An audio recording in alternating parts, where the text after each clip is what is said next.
open, candid, honest clarity.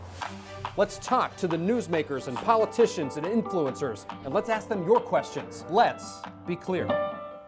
Chazz Palminteri has led an interesting life. So much so, his story has already been a one-man show, a movie, and a musical. The actor, screenwriter, producer, and playwright joins us in the Let's Be Clear truck to discuss where all he's been and where else there is to go. Your story is one that continues to fascinate audiences all these years later. I know, 30 years later. It's amazing, you know, it's the first time it's ever been done where it went from a one-man show to a movie to a musical. It was a huge hit in LA and New York, the one-man show. Of course, everybody wanted it, but they didn't want me. They wanted to put a star in the role. Robert De Niro walked into the theater, saw the show.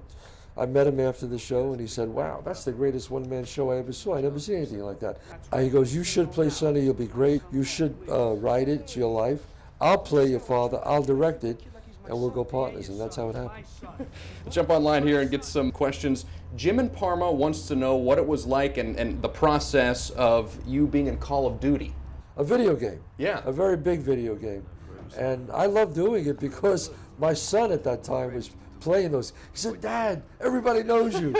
I said, well, I got to do Call of Duty for people to know me. They put all these things on our faces and movements. It was really interesting.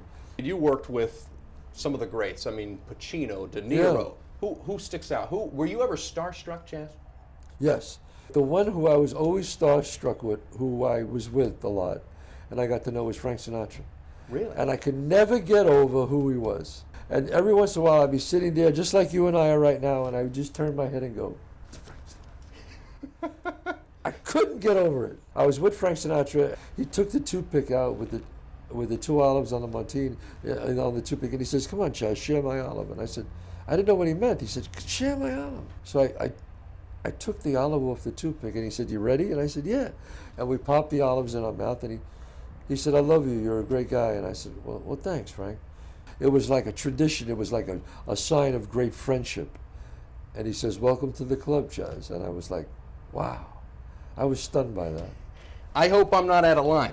No. I got a little surprise for you. Sure. Mr. Palminteri, it'd be an honor to share an olive with you. I got some martini olives. Okay. And I got a couple skewers here that we can pick one out. Yes. Wow. That was pretty great. Yeah. Wow. Okay. Cheers.